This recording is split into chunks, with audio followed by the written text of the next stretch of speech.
The Amazon-produced Melania Trump documentary premiered at the White House this week. But while people like Apple CEO Tim Cook and conservative influencers were in attendance, the film is not doing so hot when it comes to advanced ticket sales around the US and even in the UK. Shortly after Trump won re-election in 2024, big tech oligarchs and companies began cozying up to him, even if they had criticized him heavily in the past.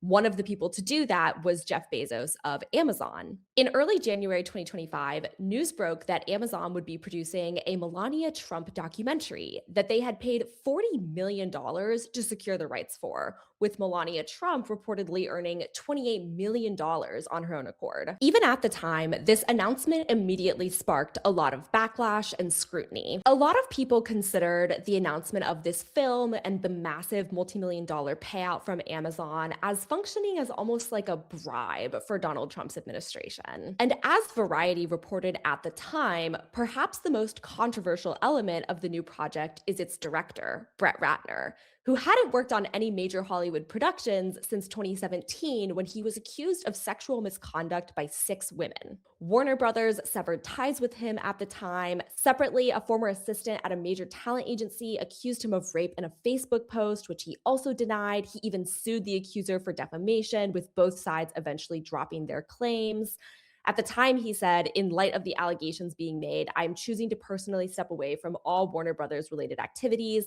I don't want to have any possible negative impact to the studio until these personal issues are resolved. Those weren't the only allegations that Brett Ratner was involved with. There were other Hollywood sex scandals that he was allegedly implicated in, and perhaps most notably, he appeared in the release of the Epstein files this past December. This photo features Brett Ratner with his arms around the waist of deceased sex trafficker Jean-Luc Brunel. Variety reported that Ratner's friends said he saw a path back by directing a documentary specifically, which, as Variety reported, requires little capital and no distributor until much later in the process. And Variety also pointed out that the way Amazon went about this documentary was very atypical, since they don't typically get involved at the filming stage and instead acquire documentaries down the line. But in this case, this deal was manufactured very early on after Donald Trump's reelection, which again contributes to that theory that this was more of a political favor than a documentary created for a specific good faith purpose. Now, fast forward to this week. The Melania documentary is officially premiering in theaters on January 30th, but in advance, Melania Trump held what Fox News is referring to as a star studded screening at the White House ahead of the film's release. Now, this is Fox News, so their idea of a star may be different from you and me. The stars, as it turned out, were Trump himself, their son Barron, Jeff Bezos, Erica Kirk, the Prince and Princess of Saudi Arabia, Mike Tyson, and even Apple CEO Tim Cook. Now, a lot of people really zoomed in on the fact that Tim Cook attended this screening and was even posing for a picture with Brett Ratner in his Instagram stories. The Verge reported it as, here's Tim Cook hanging out with accused rapist Brett Ratner at the Melania screening. When you're cool with doing a fascism, what's a few sexual misconduct allegations? Ratner, who directed Melania, faced multiple allegations of sexual assault and harassment, but a little sexual misconduct and ties to Epstein never seemed to bother Melania. And it doesn't seem to bother Tim Cook either, who posed for this photo on Ratner's Instagram stories. Cozying up to the Trump administration is something of a heel turn for Tim Cook.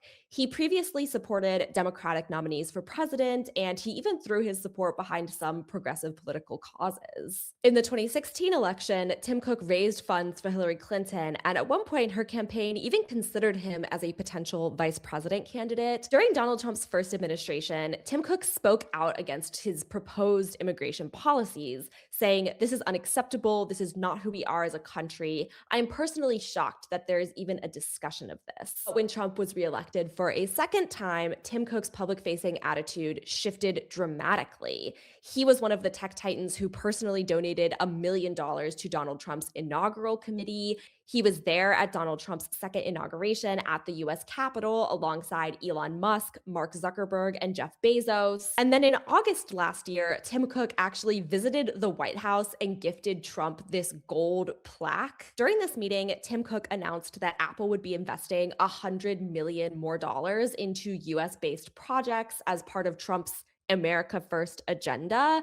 And it was widely reported that Tim Cook's stances were to try and avoid tariffs being placed on semiconductors, which are integral to the production of Apple's products. So we have a classic tale of two tech oligarchs playing out here. Both Tim Cook and Jeff Bezos have done things to really suck up to the Trump administration and Trump individually during his second administration.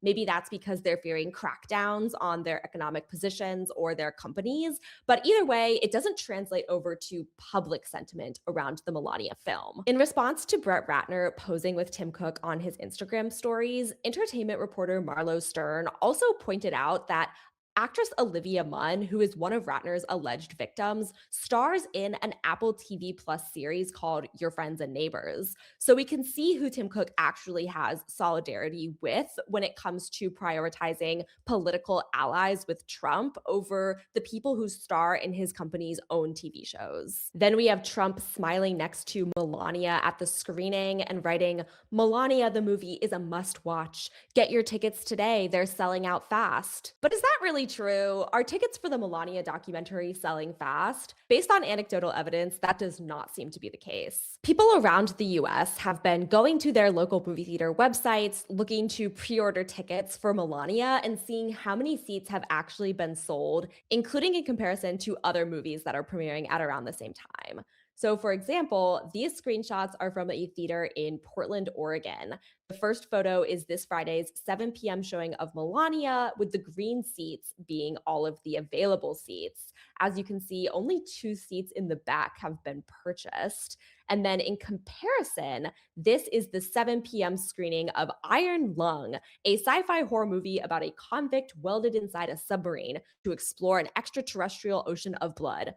I had not heard of this movie, but as you can see here, significantly more people are going to see The Iron Lung compared to the Melania doc. Next, we have this screening in LA, which shows, again, almost 0 seats have been bought except for these 2 seats randomly on the far right. This is for a 7:45 p.m. screening on the day of the premiere. And this person suggests that maybe Amazon and the White House are buying seats to try to inflate the numbers. That's just total speculation. Then you have this showing of the Melania movie on opening night at 7:45 p.m. in the Bronx. This is a pretty small theater and still only 1 seat has been purchased so far. And finally, we have what this person says is the busiest movie theater in the Metro Jacksonville area, an opening night 9:55 p.m. showing of Melania, and not a single ticket has been purchased yet. As this person put it, the creation of the Melania movie is a Trump bribe. The $40 million bidding war over the movie is a Trump bribe. The distribution of the movie in theaters is a Trump bribe. There is no audience for this film. It exists to please a dictator. And finally, the Melania documentary is even premiering in the UK, which doesn't make a lot of sense. Why would they care so much about our First Lady? But The Guardian reports that the documentary is struggling in UK cinemas as well, with only 1 ticket sold for the premiere of the film at View's flagship London branch. So View is one of the UK's biggest cinema operators, and they were quoted saying the ticket sales are soft. The chief executive of View told The Telegraph that he had received a considerable number of emails from the public criticizing View's decision to screen the film at all, saying, "I have told everyone that regardless of how we feel about the movie, if it is BBFC approved, we look at them and 99% of the time we will show it. We do not play judge and jury to censor movies." However, one industry analyst told The Guardian they suspected the underlying strategy was something called four-walling, which means distributors pay a set fee to each cinema if they agree to play a certain title. This would explain why so many exhibitors, which usually adopt a revenue-sharing model with distributors, have agreed to take on a movie with such modest financial prospects at a time when award-nominated films are vying for screen time. this is Oscar season. The anonymous pundit went on to say, I'd be amazed if box office gets reported on this title. That's how badly they suspect this is going to go for the Melania documentary. All of this reinforces what we already knew about the tech billionaire oligarchy and the Trump administration, which is that people like Tim Cook and Jeff Bezos are willing to fork over cash to Trump and his family in order to get their desired political outcomes. The only problem with that is it's basically the dictionary definition of corruption.